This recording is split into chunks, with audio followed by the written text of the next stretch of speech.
বিশ্বের 175টি দেশে বাস rapid transit system চালু আছে আমাদের পার্শ্ববর্তী দেশ ভারতে, আছে পাকিস্তানে। গত 10 বছর ধরে বাংলাদেশ এটা এখনো চালু করতে পারে নাই, কুল কিনারাই করতে পারে নাই।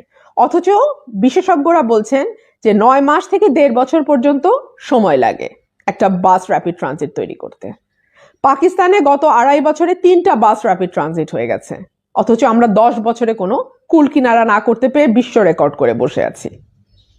এখন যখন দেখা যাবে যে এই মেট্রো রেলও আমাদের যানজট নিরসন হচ্ছে না, কারণ এত এক্সপেন্সিভ মেট্রো রেল কতজন ব্যবহার করতে পারবেন সেই প্রশ্ন এখনই উঠছে।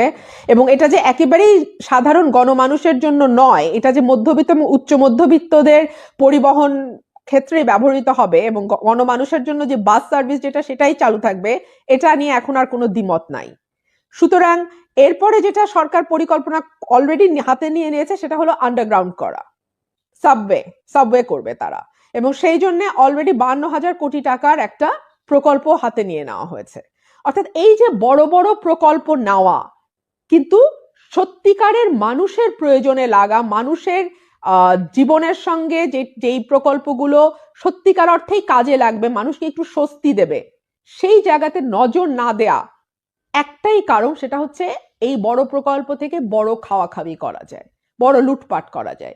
সে কারণেই এই প্রকল্পগুলো অহংকারের পালক না হয়ে কলঙ্কের তিলক হয়ে থাকে, কারণ তার মাসুল দিতে হয় সাধারণ